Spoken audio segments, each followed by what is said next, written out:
Well, hello everyone, and welcome now to your next codon ring, the codon ring of secrets, which is gene key 12 and Hebrew number 22 or Hebrew letter Tav. And it's also the stop codon or terminator codon, which stops the translations, which is so appropriate for this Hebrew letter. So let me share screen. Pull this up. Share. Oh, so many things on my computer. Okay, so here we go. Here is our letter Tav, the 22nd letter of the Hebrew alphabet. Tav means seal or mark, and this 22nd letter is made up of two previous letters, the number 4, Dalet, on the right, and the number 13 or Nun on the left. These two letters in Hebrew spell the word Dan or Dan, and this word means judgment. So Tav, or the 22nd number, is also judgment. So it's a seal, it's a mark, and it's a judgment. It's a judgment of our actions. As a little side note, in ancient times, Tav was written as a cross, and what it says here in the picture, it symbolized a special place that a person had arrived at. And of course, we all know that if you want to mark a spot like a place in the woods or somewhere that you're journeying to on a path, you'll put a cross to mark a special place that you have arrived at in your life, this journey on a path. And the two sticks were also used as a reminder of an agreement between people. So it's a mark, it's a sign, it's a covenant, but for this purpose, it's really, it's a judgment. It's a judgment of your life. So let's stop share. So just as an aside, this cross, so the cross is not only originally for the Christians. We know that the cross has been used in all all countries, all cultures across the world. So it's not just used for Christians. It's Hebrew, Hindu, Egyptian, Tibetan, Norse, a Babylonian, every culture across the world uses the cross. So it is a universal symbol. Okay, enough of that. So, Tav is judgment. Tav is the culmination point. Tav is the mark or the synthesis of all the previous 21 letters of the Hebrew alphabets. It is a culmination of how it is your mark, your culmination of how we work through all the previous 21 letters. So each soul at the end of their life, at their terminator codon, at the end of their life, receives a Tav. And a Tav is a mathematical calculation of your actions here on Earth, and it determines your next step in evolution. So we might think of it as kind of like your credit score. How did you do with all the 21 letters? You know, you got 15% here, 2% here, 90% here. So you get an overall credit score for your life, your Tav, your mark. And it determines your next step of evolution. Also, while in physical form, each one of us gets a Tav or a calculation when we are going through an initiation.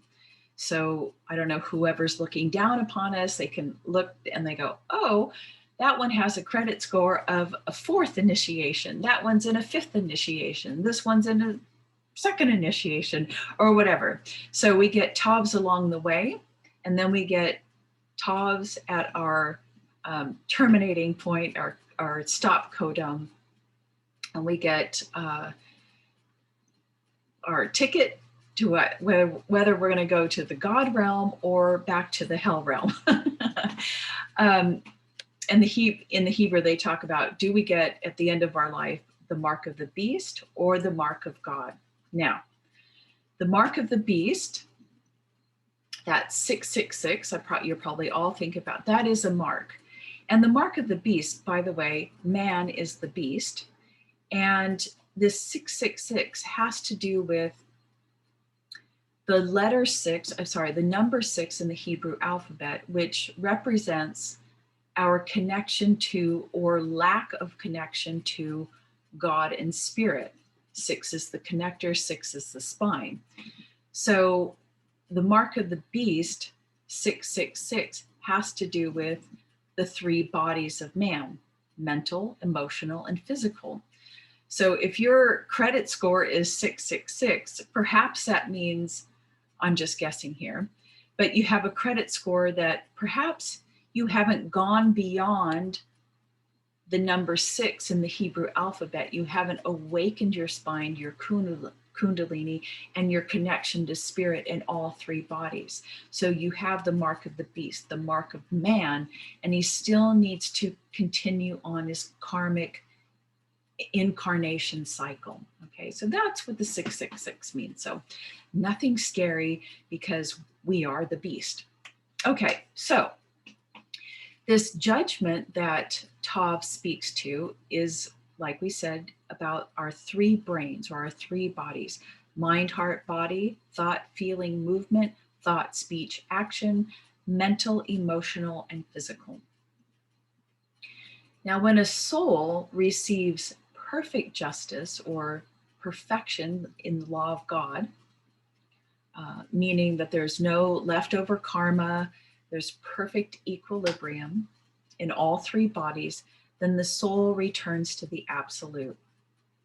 And Tav tells us, in order to do this, we must first, 1, pass through purification. And this purification is psychological death, also known as ego death. And then we must become illumined. And in order to be illumined, there can be no ego whatsoever. It's an empty vessel. And then once we are empty vessel and light is coming in, then we must perfect ourselves in the world. So purification, illumination, and perfection. And this purification, as Richard talks about in the Gene Keys, and Tav also talks about, is the purification of our hearts regarding the 7 deadly sins. I mean, all kinds of other stuff, but also the 7 deadly sins. And what are those? Lust, anger, greed, envy, pride, laziness, and gluttony. So start now. Begin working on your heart now, because this will be such a critical area. If the heart isn't cleared out, if there's blocks in the heart, it will be a stumbling block on your path of awakening. And I say this from experience. This is what I'm going through currently, and it will take you to your knees. So just start now. Look at all these things and focus on your heart. Okay, just a little aside. So Tav's message that it wants to remind us is that this purification process is moment to moment, not just in meditation, but in our every action, every moment, every thought. We must always be present and active within oneself. Not out here, not focused out here, but here, inside. Always conscious and aware of what we're thinking, what we're saying. Yeah. So purification is moment to moment. We can't just, have a meditation at the end of the day and think we've purified everything. And no, it has to be through conscious awareness. Tav is also, what it asks of us to reach Tav, I guess to reach 22, 22, 22 in all three bodies. I don't know if that's the correct numerical calculation, but to have like 100% in all three bodies, Tav asks us for complete sacrifice like the bodhisattvas. It's the sacrifice of all desires. The soul must sacrifice itself for others. And the human soul itself must die. It must die psychologically. I will return to that in a moment. The Tav or cross unites the entire tree of life, so it unifies the tree of life. And Tav tells us when all ego is dead, the light can come. Now, let's see. I want to share a couple of personal experiences that I had with that relate to somewhat to the 12th gene key. I'm going to get my notes here. That I hope you will find valuable, informative, maybe entertaining, and maybe just sharing some of my own insights that I've realized. I don't know if it's about this gene key, but this gene key to me is all about the ego, right? Because vanity is the ego. Vanity is our sense of separation, and our sense of separation is the ego. So this is all about ego to me. So I don't know where to begin. So the 12 gene key represents the final aspect of the ring of trials that a person has to go through in order to reach self-realization. And Richard says that vanity is the last shadow to let you go. So let's remove that word or replace that word vanity with separation. Separation is the last thing to go in order to reach self-realization. And when we are talking about separation, vanity is our sense of separation, or the ego is our sense of separation. It is that subject-object relationship.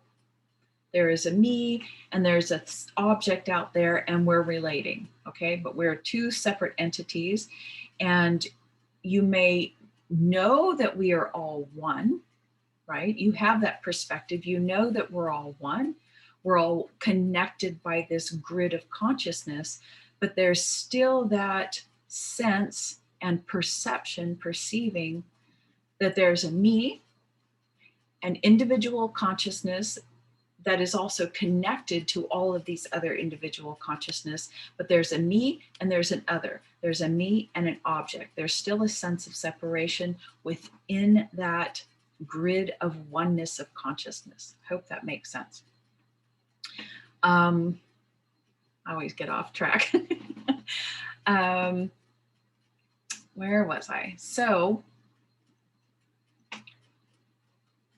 once this illusion of separation, this subject-object relationship has been shattered, which happens when someone awakens to what is called no self awareness. They call it no self-consciousness, but it's beyond consciousness. When someone awakens to no self, it shatters that subject-object relationship. The illusion of separation is gone. And that sense of separation also begins the shattering process of the human ego, as well as the human soul. And what do I mean by that?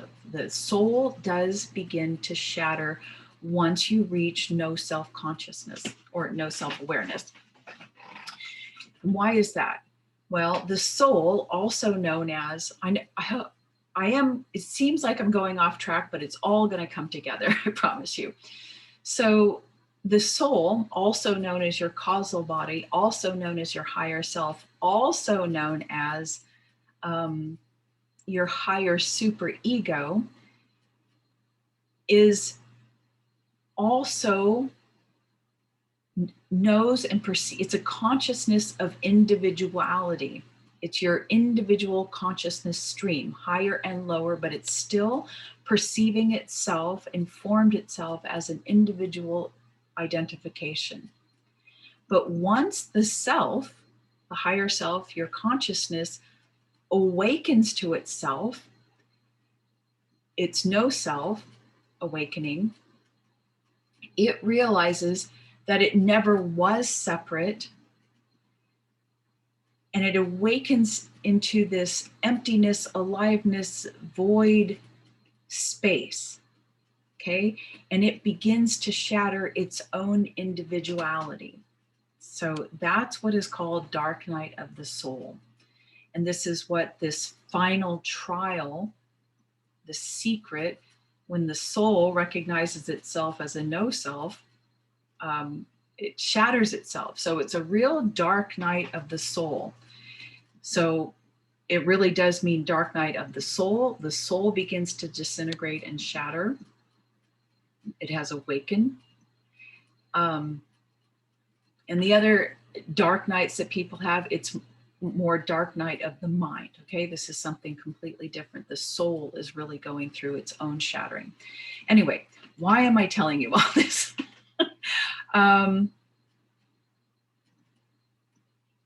Maybe just to share that this final trial is really a huge purification process. The ego begins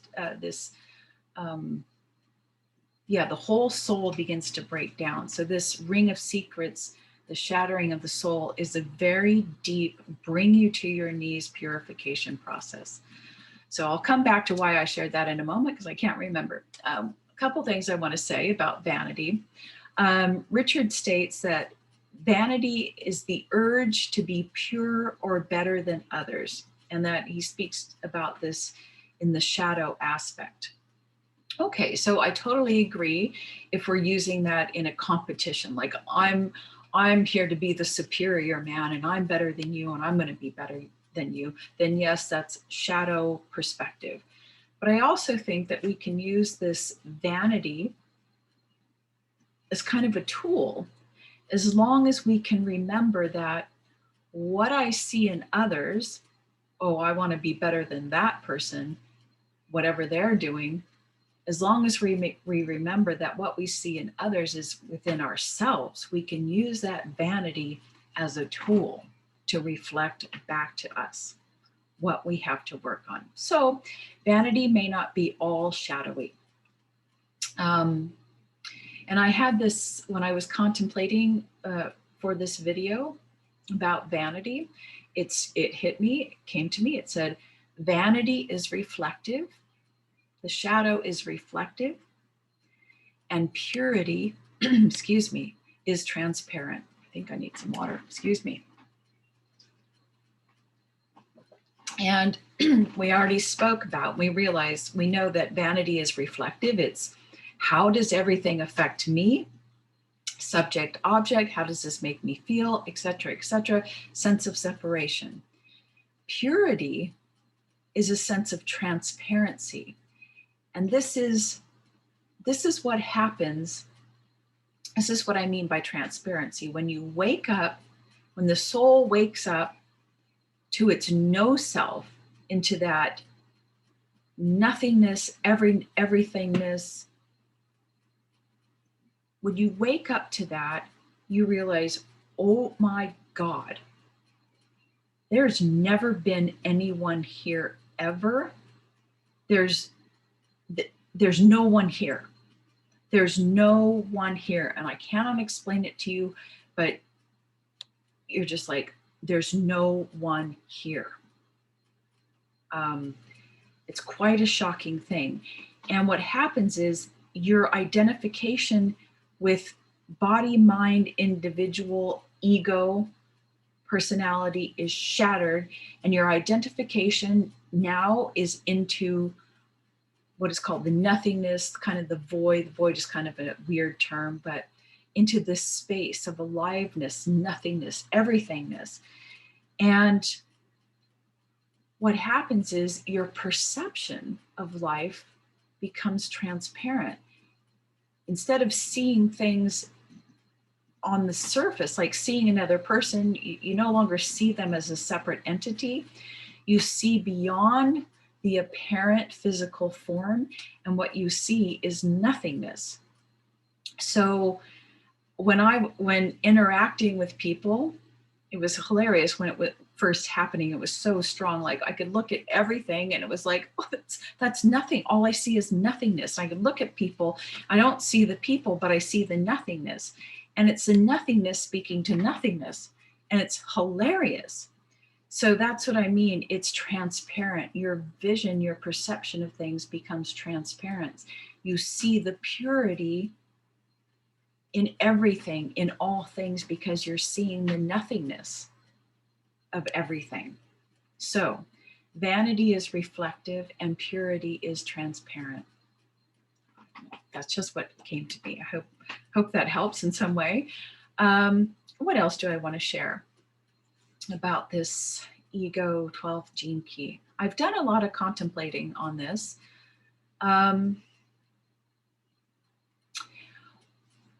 Years ago, when I was contemplating the ego and this particular gene key, because I was like, what is the secret? What is this? There are many secrets, by the way, in this codon ring.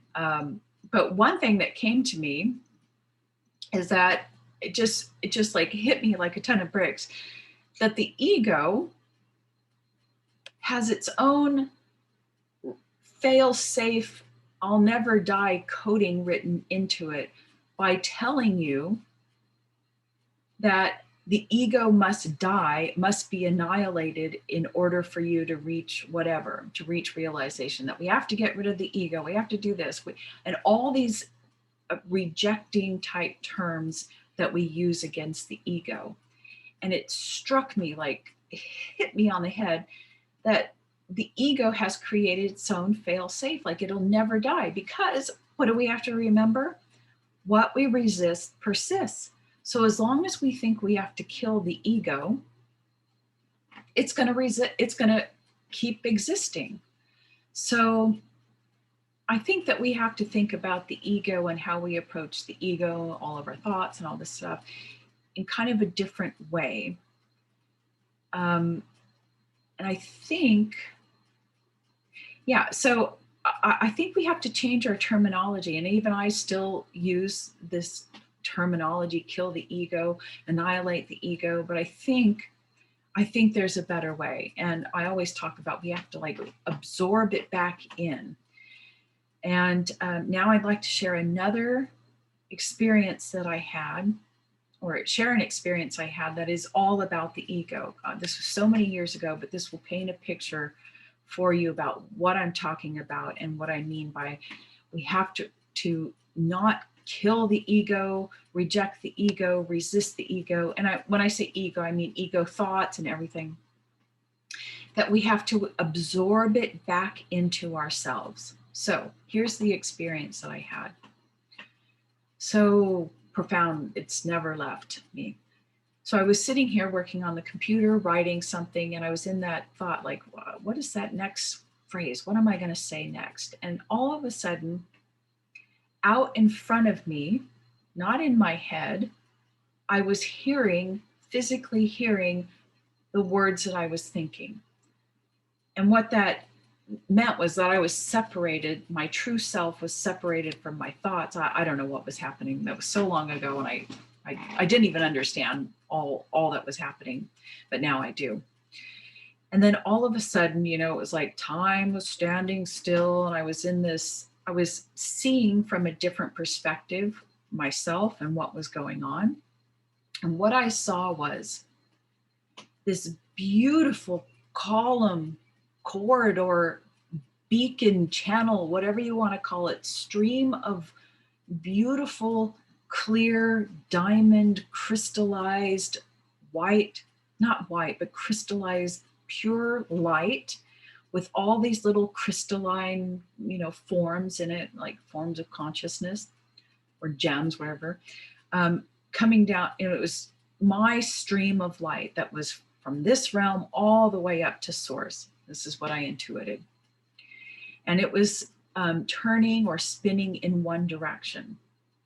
And then I saw this other ring of light, or this other ring that was surrounding me, and was a ring of light. It was a ring of light, and it had all these crystallized um, forms of consciousness that I immediately recognized was my ego.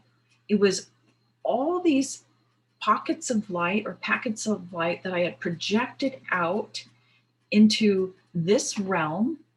Okay. And it was a ring of light around me. Okay.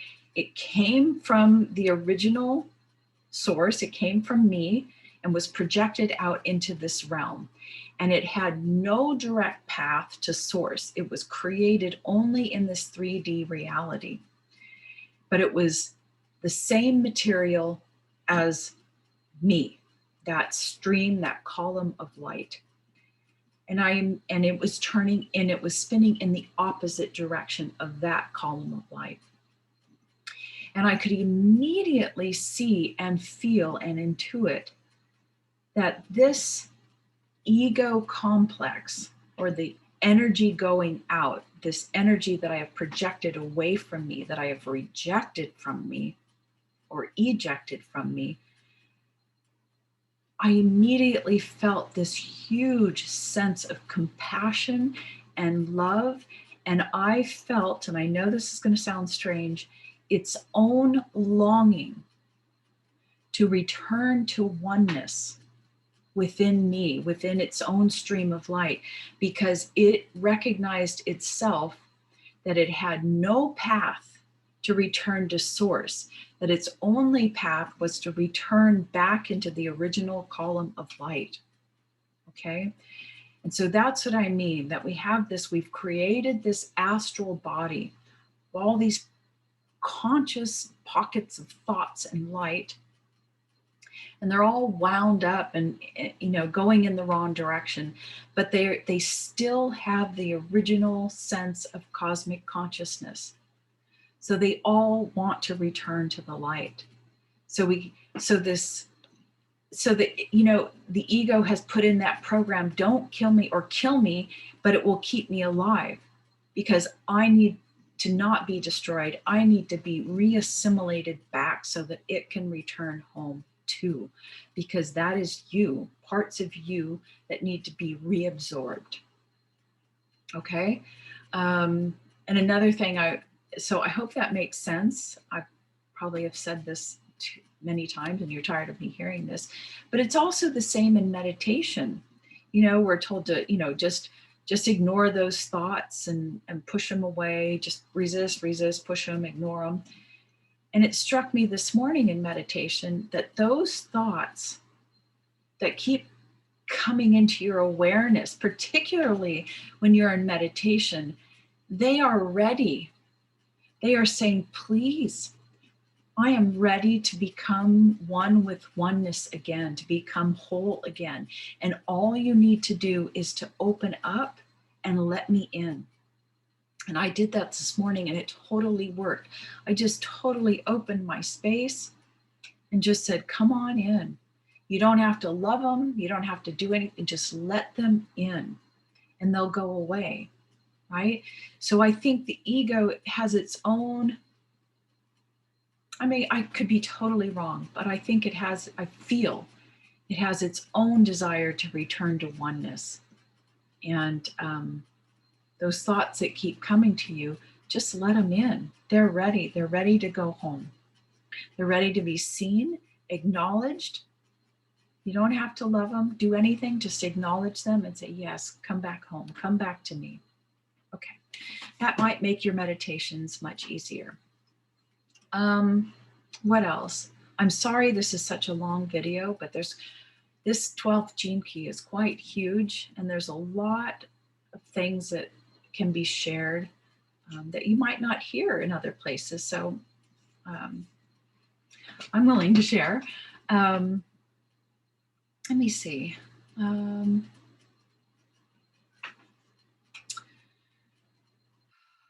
Yeah, okay. Now, I want to share another experience with you that just happened a couple of months ago. Need some water. And I want to share this with you. Why I want to share this with you is because I want to say, if someone like me can have these experiences, then everybody can. I mean, I'm totally screwed up, man. Totally screwed up. I'm not very dedicated or motivated, and yet I can stumble along and have these intense, beautiful spiritual experiences that have propelled me and motivated me and pushed me into deeper and deeper awakenings. If I can do it, being lazy and grumpy and have this terrible damaged ego that I'm working on, then you can too. So I don't want you to see these cities, any of these cities of the gene keys, as unreachable and that you need to be perfect and always in meditation. No, take that out of your mind right now and just know all these cities and these experiences need is an opportunity, a space of allowing them to happen. So meditation, okay? Just to be quiet, sit in silence. Okay. So, and I also,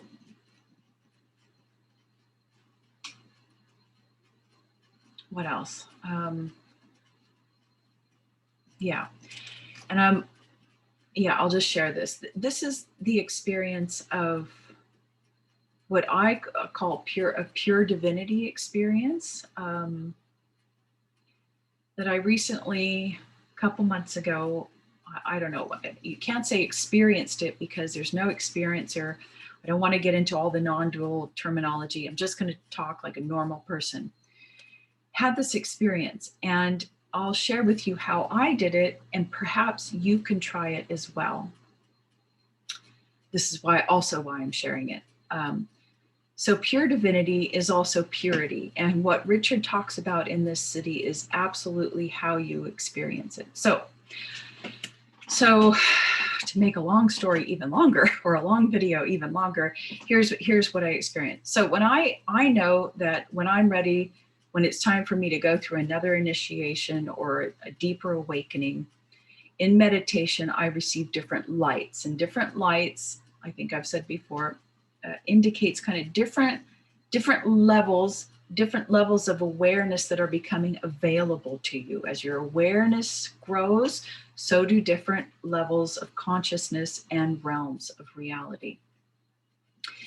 And so I was having meditations, and this light, so bright, and it appeared as white, but it wasn't white. It was like crystalline, clear light, but white. And it was so bright that it was intolerable. I could not look at it. But every time it would spark, it was huge, it was intolerable. But I knew something was coming. And this isn't like the hot white fire light that you get with Kundalini. That's a totally different white fire. It has a kind of a goldish white fire to it. This is completely different. It's almost cool and cold, kind of like incandescent lights versus LED lights. This is an LED white, shocking, you can't even look at it white. And so one night I was like, okay, I know something's coming, and I know intuitively what I'm moving into is going to be beyond consciousness and even beyond awareness. And so what I did was, just in meditation, just before falling asleep, because you have that zone when you're letting go and going off to sleep, but there's a zone there where you can go off, right? We all know that zone. And I just consciously, intentionally began letting go of consciousness. You just use the intention, let go of consciousness. You kind of let go of the body, because the body is consciousness. And then you even let go of awareness. And this has happened, I've been able to do this a couple of times. So this wasn't a one-off thing. And like in a second, As soon as I let go of awareness, it was like I was pulled out, and I ended up in this white space, white that wasn't white, but it's appearing as white. It was so bright, but it was like I had been sucked out of all awareness, all of consciousness before everything was ever created in this space. And it was like a hermetically sealed room. Everything, like all aliveness, it was the space where nothing had been ever born, existed, and yet all potential existed. But it was a pure, it was, that's the word, pure white space of nothingness. And yet the peace, which also you could say is love, was so profound that it became a realization in the body. The body remembers this.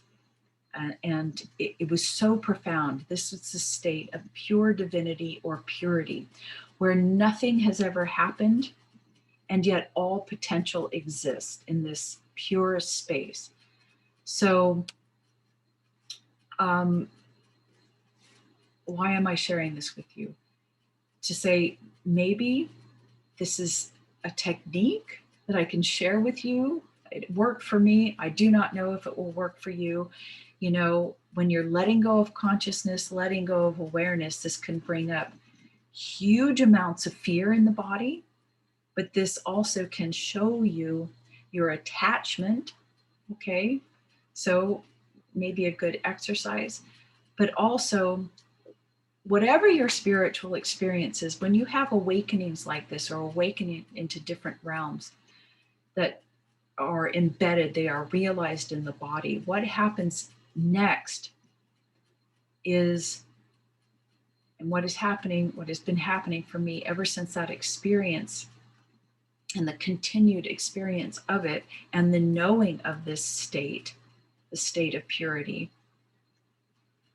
is that you then go through knock to your knees purification process. And this is why I say start working on your heart now, because pure divinity, you could have these experiences all day long and you can have these awakenings, but the awakening doesn't mean much if you can't stabilize them in your everyday existence. And so you have these experiences and they're kind of being held out there while your body, all three of your lower bodies are being purified, particularly this one, the heart. And work on the heart now. But if you are having these kinds of spiritual experiences, and then you go through this state of, you recognize it's a state of purification. And some of these states of purification can be so severe, particularly dark night of the soul, when the soul is being shattered. What happens is all experiences of God and love and everything gets taken away because you're in a purification process. If you were to keep having these spiritual, wonderful feelings, then you wouldn't be working on yourself. So I'm sharing this to say that you can have these great experiences, but then a purification process will happen.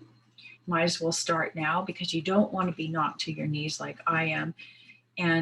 But also know that all sense of God, your guides, your teachers, all love, you may feel totally separate and alone, as if, this is where the term comes in, God, why have you forsaken me? This is what happens. If you're in this process, just know it's purification, trust the process. And it will all be okay.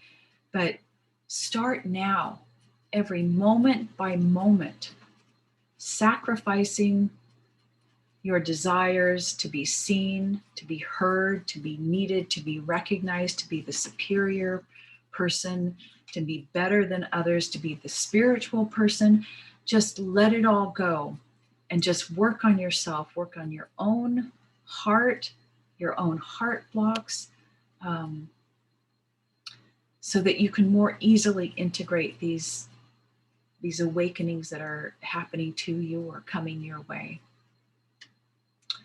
Okay, I probably have way overshared. I apologize, but I hope you find some of what I've shared helpful. Okay, so that's Tav. 22. Every day, every moment to moment is your test of purification. So you are being judged moment by moment. And Tav is asking you to sacrifice this, sacrifice and assimilate the ego back into yourself. Don't reject it. Okay, that's all I got.